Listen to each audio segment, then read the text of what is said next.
એને આપણે આવી રીતે રંગ્યા. એટલે મહારાજ તો ઘણી વખત એવું પણ કરતા કે એક બાજુ સંતો, એક બાજુ હરિભક્તો. ક્યારેક સંતોના બે ભાગ પાડે અને હરિભક્તોના પણ સંતો જોડે ભાગ પાડી અને સામ સામે આવી રીતે ઉત્સવ કરવાનો મહારાજ પોતે બધાને કહેતા અને કરાવતા. અને એવા ઉત્સવની અંદર પણ સંતો હરિભક્તો બરાબર આનંદની અંદર આવી જતા. અને એટલે જ આ વિશેષ કરીને આ ઉત્સવ શાસ્ત્રીજી મહારાજના સમયથી સારંગપુરને વિશે એ બંધાયેલો ઉત્સવ કહેવાય. પણ કેટલાક પ્રસંગોની અંદર એવું પણ બન્યું છે કે સ્વામીશ્રીએ કંઈક અન્ય સ્થાનોની અંદર, જેમ કે એક વખત અમદાવાદની અંદર કર્યો, એક વખત વિદ્યાનગરની અંદર અક્ષરધામમાં કર્યો, એવી રીતે જુદા જુદા સ્થાનો ઉપર પણ કરેલો. અને 1999ની સાલમાં જ્યારે નાયરોબી મંદિરની પ્રતિષ્ઠા કરવા માટે પ્રમુખ સ્વામી મહારાજ આફ્રિકામાં પધાર્યા, ત્યારે તે વખતના સમયની અંદર આપણે વિચરણ કરતા કરતા ત્યાંથી કિસુમુની અંદર ગયા હતા. ત્યારે ત્યાં આગળ પણ લેક વિક્ટોરિયાના સરસ મજાના શીતળ શાંત વાતાવરણના કિનારા ઉપર ઝાડીઓની ઘટાદાર છાયાની વચ્ચે સંતો હરિભક્તો સાથે સ્વામીશ્રીએ પોતે ત્યાં આગળ આ રંગોત્સવનો લાભ આપ્યો હતો. આ જેને કહેવાય ને કે એને પણ તિથિ કે તહેવારની આરે કોઈ લેવા દેવા નહીં, પણ ભક્તોનો એવો પ્રેમ અને ભક્તનો એવો ઉમંગ. એટલે એ ભક્તના ભાવને પૂરો કરવા માટે પ્રમુખ સ્વામી મહારાજ પોતે આ પ્રમાણે કરમાં લઈ પિચકારી એમ કરીને સ્વામીશ્રી પોતે બધા ભક્તોને રંગતા હતા. અમે લગભગ 101 જેટલા સંતો ગયેલા. અને તે વખતના સમયની અંદર સ્વામીશ્રી જ્યાં હિંડોળા ઉપર બિરાજમાન હતા, એ હિંડોળાની પાછળના ભાગમાં અમે 2-3 સંતો બેઠેલા. અને તે વખતે સ્વામીની દ્રષ્ટિ છે ને એ કોઈકને ગોતતી હોય એમ.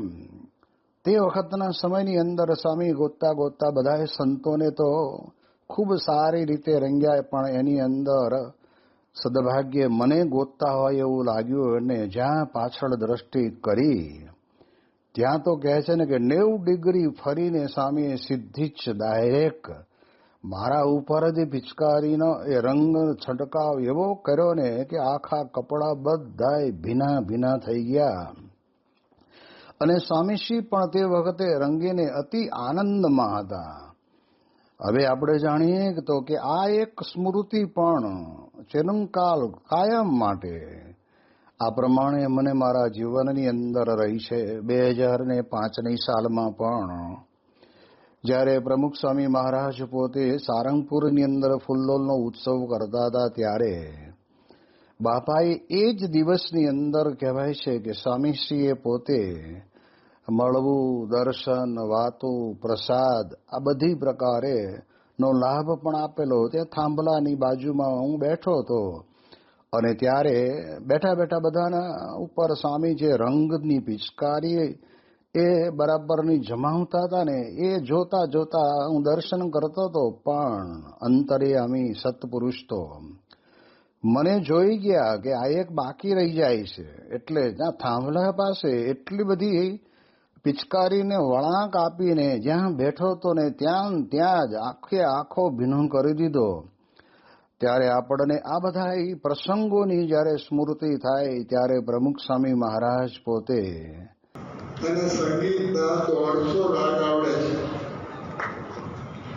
છે અને 10 ઉપનિષદ મોડે કર્યા છે.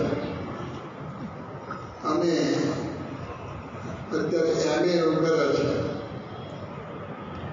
કહેવાની વાત શું છે કે તમે બધા જાગૃત થાઓ. આપણે છાત્રાલયો કરીએ છીએ, બરાબર છે, તો બધા કંઈ છાત્રાલયો રહી શકતા નથી. અમુક ઉંમર પછી રખાય છે. પણ તમે મા બાપ થોડાક જ જાગૃત થાય. ઘણી વાર તમે ગામડામાં બધા અને શહેરોમાં કદાચ દિવાલ ઉપર બધા શું વાક્યો લખેલા હોય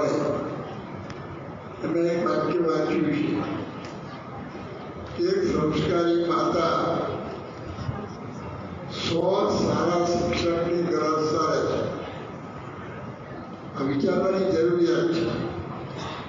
100 સારા શિક્ષકો ભેગા કરવા કેવી રીતે? કેટલી એવી સ્કૂલો છે? સારા કોને કહેવાય? કે જે વિષય ભણાવવાનો હોય એનું પૂરેપૂરું જ્ઞાન હોય, પણ પાછું એને ભણાવતા આવડતું હોય. કારણ કે ભણનારા બાળકો છે એના બધી લેવલ જુદા જુદા છે. એને સારા શિક્ષક કહેવાય.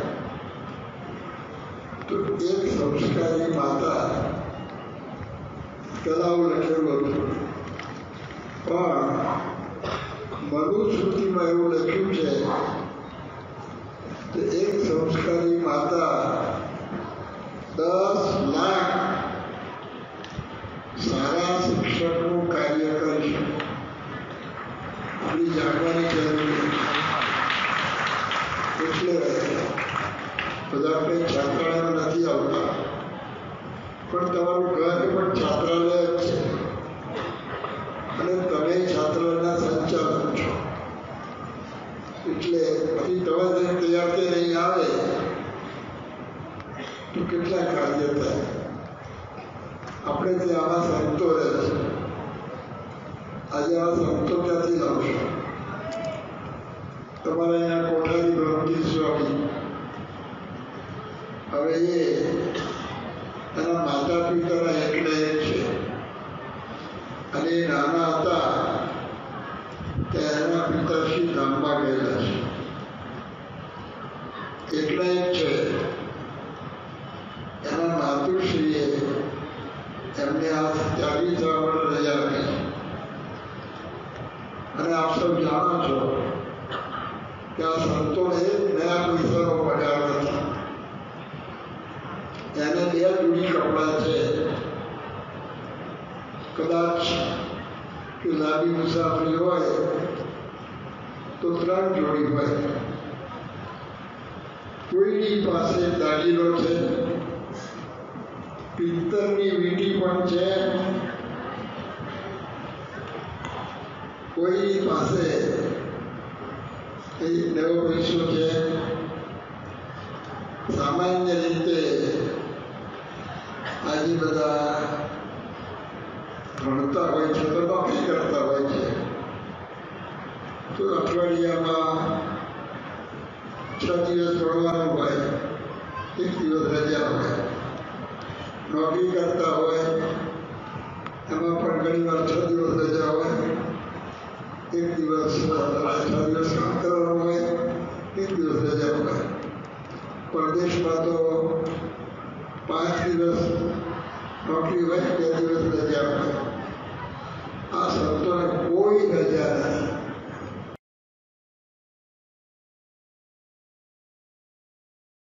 સ્વામીશ્રી દક્ષિણ ગુજરાતમાં ગામોમાં વિચરણનો કાર્યક્રમ ગોઠવેલો. તે મુજબ તેઓ કેમથી વિચરણની વાટ પકડી પ્રથમ કીમાવલી પધાર્યા. અહીં રણછોડજીના મંદિરમાં સભા લાભ આપી પુનઃ કીમ આવી ગયા. અત્રે સ્વામીશ્રી અત્યાર સુધી ખેડેલા 9 દેશોના નામથી અંકિત ચક્રો પર રથનું કલામંડિત આસન તૈયાર કરવામાં આવેલું. તેને કાષ્ટ નિર્મિત આકર્ષક અશ્વો પણ જોડવામાં આવેલા. તે રથમાં આરૂઢ થઈને સ્વામીશ્રીએ સત્સંગનો રથ દશો દિશથીમાં ફેરવીની વાત કરવા કહ્યું.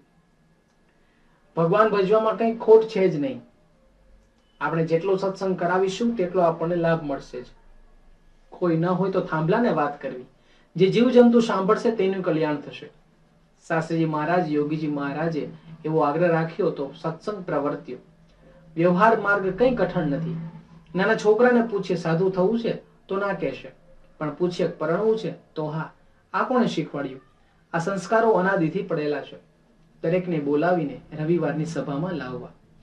સત્સંગ પ્રચારની હાકલ મારી સ્વયંએ એ માર્ગે ચાલી નીકળેલા સ્વામીશ્રી કીમથી પાનસરા થઈને નાની નરોલી પધાર્યા. આ ગામમાં મંદિર માટે લીધેલી ભૂમિ પર સભા કરી તડકેશ્વર પહોંચ્યા. આ ગામનું એક ફળિયું આંખે આખું દારૂમાં જ ડૂબેલું હતું. સ્વામીશ્રીએ ખૂબ ઉપદેશ આપતી તે સૌને વર્તમાન ધરાવી કંઠીઓ પહેરાવી. ત્યારબાદ ઇલાવ, વડોલી, ઉમરાછી, પારોદ, કઠોર, હોલવડ, કામરેજ, શામપુરા, દિગસ, ઓરણા, સેવણી, સેગવા થઈને તારીખ 31 ડિસેમ્બરની રાત્રે 8 વાગે વિહાડ આવી પહોંચ્યા. અહીં વાડું ચડું કરી સ્વામીશ્રીએ 550 ની સંખ્યામાં એકત્રિત થયેલા મુમુક્ષોને કથા વાર્તા કરવા બિરાજ્યા. જે રાત્રે મોટા ભાગની દુનિયા ભાતભાતની રીતે નવા વર્ષના પ્રારંભની ઉજવણીમાં ડૂબેલી, ત્યારે સ્વામીશ્રીએ ડૂબેલાને બહાર કાઢવાનું કાર્ય કરવામાં પરોવાયા. દુનિયાને નવા વર્ષમાં રસ હતો, સ્વામીશ્રીને નવા ઉત્કર્ષમાં રસ હતો. દુનિયાનું કામ એક દિવસ પૂરતું હતું, સ્વામીશ્રીનું કામ કાયમી હતું. તેઓનું આવું કામ છેલ્લા 365 દિવસથી સતત જોતી આવેલી સન 1975 આજે વિદાય વેળાએ સ્વામીશ્રીના ચરણે ઢળતા ગાઈ ઉઠી. એમ અનેકને જો ઉદ્ધાર્યા, આપ પ્રતાપે પાર ઉતાર્યા. સન 1976 સર્વપ્રથમ કામ, સર્વપ્રથમ નામ. સ્વામીશ્રી માટે સન 1976 ના નવા વર્ષનું વહાણું વાયુ વિહાડમાં. તારીખ 1 જાન્યુઆરી 1976 ની સવારે દુનિયા હજી સૂતી હતી ત્યારે અહીં જાગી ગયેલા તેઓ લોકોને જગાડવા નીકળી પડેલા. આ ક્રમમાં ખરવાસા, બારડોલી, ઉમરાખ, મોતા અને વરાડ ને પાવન કરતા સ્વામીશ્રી આજે 5:15 વાગે ખોજ આવી પહોંચ્યા. અહીં રહેતા એક હરિભક્ત ઢોર બાંધવા માટે નવી ગમાણ બનાવવાના હતા. તેનું ખાતમુહૂર્ત કરવા તેઓ સ્વામીશ્રીને બોલાવેલા. ગામડામાં રહેતી નાની વ્યક્તિના આવા નાના કામથી નવા વર્ષની શરૂઆત કરનારા સ્વામીશ્રી કેટલા મહાન હતા. તેઓ જ્યાં ઝાકમ ઝાડ હોય ત્યાં નહીં, પણ જ્યાં જરૂર હોય ત્યાં પહોંચતા. સ્વામીશ્રીએ ખૂબ પ્રેમથી આ ગમાણનું ખાતમુહૂર્ત કર્યું. ત્યારે તે પશુવાસના પાયામાં સિક્કા, સોપારી કે નાળિયેરના પાન નહીં, પણ સ્વામીશ્રીની આત્મીયતા અને નિર્માનિતા ધરવાયા. દુનિયામાં કોઈ પણ ધર્મ ધુરંધર ગામમાં દ્વારા ગમાણના ખાતમુહૂર્તનો કદાચ આ સર્વપ્રથમ દાખલો હશે. સર્વપ્રથમ કામ કરનારા સ્વામીશ્રીનું નામ પણ સર્વપ્રથમ રહે તેમાં શું નવાય. ખોજમાં મોજ આપી સ્વામીશ્રી ડાયમ પધાર્યા. અહીં એક હરિભક્ત પોતે ખરીદેલા નવા બળદને ગાલે જોડી લઈ આવેલા. સ્વામીશ્રી આ બળદનું પૂજન તો કરવાનું જ હતું, પણ આ નવા વાહનમાં બેસીને જ પધરામણી માટે જવાનું હતું. સ્વામીશ્રીનો લાભ લેવો તો પૂરેપૂરો એવી નેમ સૌની રહેતી. તેથી ટ્રક, ટેમ્પો, ટ્રેક્ટર જેવા વાહનોમાં પૂજન કરાવીને પણ તેમાં બેસાડીને સ્વામીશ્રીને મુસાફરી કરાવતા ત્યારે જ તેઓને સંતોષ થતો. આ હરોળમાં આજે બળદો પણ ઉમેરાયા. બળદોને ચાંદલા કરી સ્વામીશ્રી ગામના છેડે વસેલા નહીં, પરંતુ સમાજના છેડે વસેલા હળપતિવાસમાં પધરામણીઓ કરવા પહોંચ્યા. સમાજની પંગતના આ છેલ્લા માણસોને તેઓ વર્ષના પહેલા દિવસે મળ્યા. તેઓની પધરામણીથી સૌ હળપતિઓના મુખ ખીલી ઉઠ્યા. તેઓએ આખો વાસ તોરણોથી શણગાર્યો હતો. સૌને આ ભાવ સ્વીકારી સ્વામીશ્રી સભામાં બિરાજ્યા. તે વખતે તેઓ એક આગેવાન હળપતિને પોતાની પાસે બોલાવી અને કહ્યું, ધનજીભાઈ, અમારે આવતા મોડું થઈ ગયું છે, તો તમે માફ કરશો.